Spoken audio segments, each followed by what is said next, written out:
Hi, I'm Trevor G Blake, and in this video, I'm going to give you some secret sources for the recipe that allows me to build company after company from start to at least $100 million in exit value and in rapid time.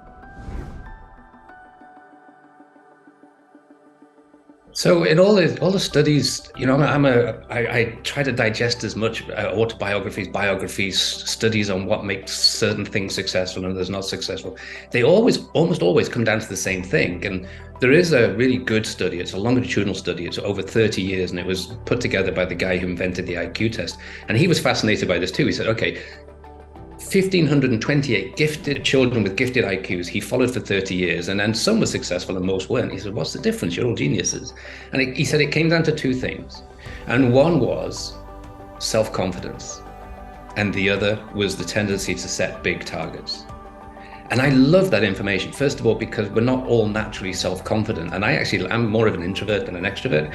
So I wanted to find a way whereby, okay, how do I build my confidence to do this? How can I be so bloody minded to think that I can go from 0 to 100 million, in a matter of years, or today in a matter of 2 years?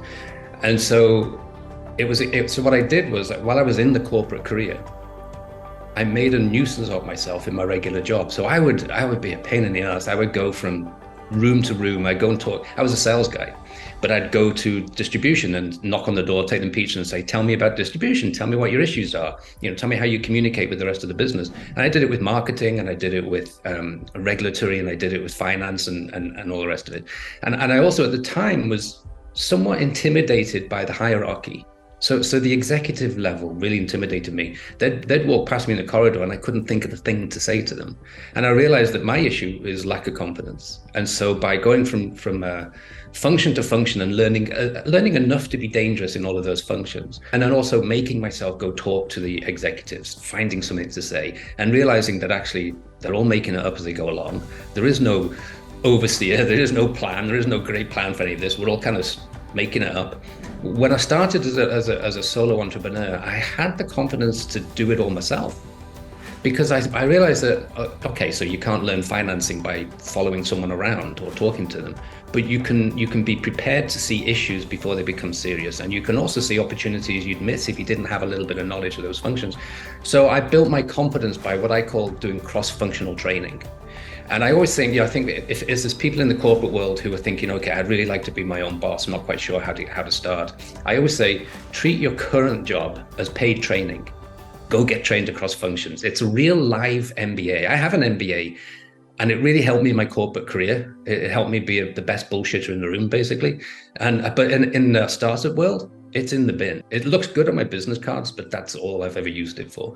And so I'd say, go get real training, function by function. And then when it comes time, when you get your winning idea and it comes time to say, okay, I'm ready for this, it's the confidence that you need. That's purely it.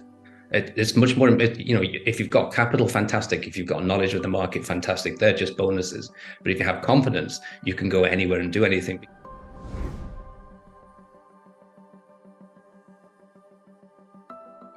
I don't know where this comes from, but typically we think the first step is, what am I good at? And then the second step is, what do I love doing? And I'm not sure that they're the best ideas, what we're good at or what we love.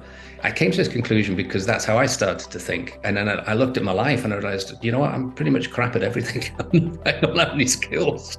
I mean, my family won't let me anywhere near a toolbox. I'm very clumsy as a person. I'm a sales guy and sales manager. And some people would say, well, that's a skill. And I'd say, but anyone could do that. I mean, anyone can become a successful sales manager. There's nothing. And I apologize to sales managers out there who've convinced themselves that they're geniuses, but I honestly think anyone could do that, and there's no shortage of us. And so I started to look at things differently, and it came out of some biographies. I was reading some really great biographies at the time, and realized that these people just came up with an idea out of the blue, looked for a solution. The solution wasn't there, so they said, I'll do it myself. And I thought, okay, what I'm going to do now is I'm just going to take stock of the things that irritate me the most, the things that get under my skin. And I looked in my life and I didn't really find anything. And then I looked in my work at the time and I found the big thing, the thing that had really irritated me for 2 or 3 years, that I tried to solve by putting together a plan, presenting it to my boss, John, the CEO, and then John telling me he would present it to the board and get back to me. And he always got back to me with, no, they're not going to do it. They're not interested. And then, of course, I woke up and realized, he hadn't actually presented it to the board. He was just placating this annoying employee of his. And so I decided, well, I'll fix it myself then. And I went back to John and he laughed at me and he said, there's no way you can start your own company. You're not qualified. You don't know what you're doing. You don't understand finance. Go get another job somewhere else. Because we had to part ways after that. If you have an argument with your boss, you never win. So we had to part ways. And I fixed it. And I put this business model together. I put the first ever hub model in the pharmaceutical industry together. I found a way to manufacture for less expensively, and also how to get reimbursed at nearer the market price. And that was it. That's really all I did. I fixed an issue that really got under my skin. It was getting under my skin because I knew there was a solution for a very rare disease. And there's only 200 or 300 still. There's only 200 or 300 babies in the world that have this sucrase isomaltase deficiency, it's called. And it's basically kids are born without the enzyme that converts complex sugar into simple sugar, just simple as that. And the solution was very simple, and it was a solution. It was a form of baker's yeast solution. And we had that on our shelf at the company, but because they couldn't envision how to make that profitable, they were afraid of bringing it off the shelf because the shareholders will wonder what the hell they're all doing. But I knew I could do it and make it and do a different type of sales and marketing model. And that got me all kind of, as I think about it now, I'm kind of lifting up out of the chair a little bit, saying, yeah, it was really exciting for me. Like this, I'm going to fix something that needs fixing. I'm going to feel really good about this. And I think we can make money. I think I can make a profit.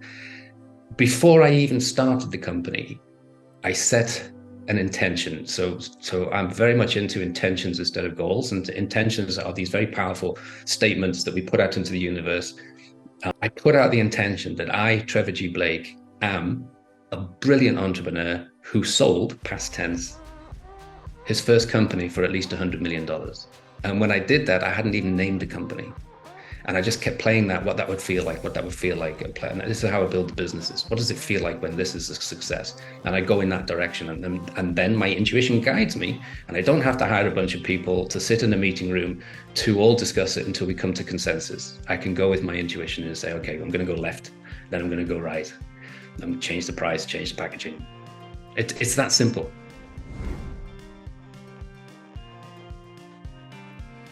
So I use a thing called the hub model. It used to be called virtual, and that became sort of associated with .com disasters. So I use a different term now, hub, and I've seen in some management consultant books, it's called a model of alliances. And basically what you do is instead of facing the prospect of hiring somebody, as the entrepreneur, I have the winning idea, I have the vision, I have the magic. It's very hard to pass it over to somebody and say, come and buy into my brilliance, if you like.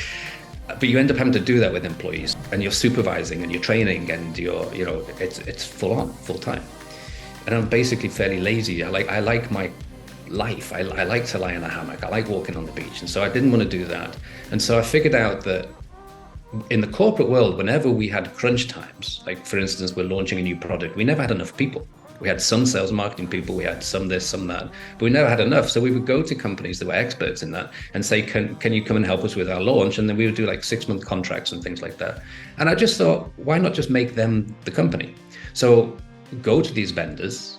A lot of them have got a lot spare time, spare resources. They're desperate to keep these people active and motivated. And so go and say, come on, will you be my sales and marketing team? Or will you be my manufacturer? Will you be this?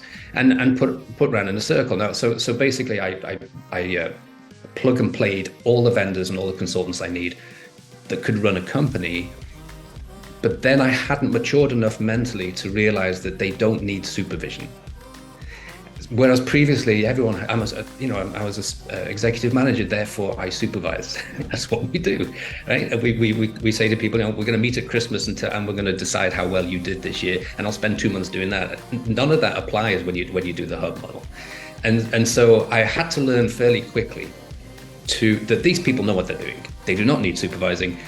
They do not need me phoning them every 5 seconds to say, are we there yet? Are we there yet? And so I learned to sit on my hands. And I think the one skill I've developed over 20 years and 7 companies now is to get out of everybody's way and let them get on with the job. As Sun Tzu said something like, the best leader is the one whose people said, we did it all ourselves. And I really love that. And so I've learned that I know a little of a lot, but not a lot of any particular thing. So let them get on with it. And if it doesn't work, it's so easy to get rid of a contractor and a vendor. Whereas with employees, if it's not working, you have to go through all of these really stressful processes. So with the vendor model, it really is nice and clean. And the proof of the pudding is always in the eating of it. The beautiful thing about the hub model is that it doesn't suck up all your cash right at the beginning, because it's an easy story with these vendors, billion-dollar companies in some cases. And then I come in and say, I've got an idea and I'd like to make this, I'd like to sell this. Can you help me? And I find that I have the same, if not more, power than the big companies, because I can say things like, look, give me a helping hand. I need 6 months without a management fee. Okay. After 6 months, happy to pay the management fee. If we're not getting on, if we're not making money, if you don't like what we're doing, we'll go our separate ways. But I need good terms. And also, I'm a new company. I'm a startup. We all know that the early days are very bumpy and cash flow is always the number one issue. And I'd like you to help me with that. So instead of me having to pay 30-day terms, give me 90-day terms. It doesn't always work, but I've found in most cases it does. And then when things go well, you become almost like a poster child to them. And when you do this once, then obviously you've got the testimonials to be able to do it again and again and again. You say, look what I did with this one. I started with nothing. I took it to, I think it was 14 or 15 million in annual revenue. That's as high as you have to go to get a 100 million valuation. I sold it for 105.5 million in a short period of time. Yeah, having 0 employees when you're negotiating a deal is like adding an extra naught to the deal. Because deals that are kind of forced to purchase infrastructure and the people, otherwise it becomes very contentious and the rest of it. What happens after that deal is consummated? Everyone's happy, but then over a short period of time, you notice that everyone who worked for the previous company is gone. The deal, typically the purchase is not after it doesn't need your employees, it's got his own or her own. They don't need your infrastructure. They've got far fancier offices. Thank you very much. At this level, at the $100 million level, you're typically being purchased as an add-on to something, or even sometimes to be taken out as competition, but that's fine. I don't care what their motivation is. For me, I care about getting something impactful from 0 to say 20 million in sales and then selling for a plus 100 million. Today, it's even different than it was when I started, because when I started, definitely the dealers were interested in stuff, a thing, a product. You really couldn't sell an idea when I started, at least I don't think you could. Today, I notice, there's a huge valuation even in ideas, because everyone's looking for the next Google, the next Apple, the next Amazon, and they're out there somewhere for sure. But people are willing, knowing that the get big fast model for most companies means fewer companies, but massive valuations, $1 trillion massive valuations. It's a little bit like roulette now, whereby they're willing to buy little guys like me, maybe 10 of them, in the thought process that one of them might make it. It's very similar to how investors, the VC world used to work, where they'll invest in 10 companies in one space, knowing that 1 or 2 might make it. If what I've said to you has been of value, then please do the dutiful things. Press the subscribe button, hit the bell, do the likes, and share this with anyone you can who you think needs to hear the message that Trevor G Blake is on a crusade to reduce the number of businesses that fail unnecessarily by starting in the right way. And you can go to trevorgblake.com, and you can also find me in free webinars on that website. And I can tell you some more of the detail and more of the excitement, and maybe share 1 or 2 more secret sources.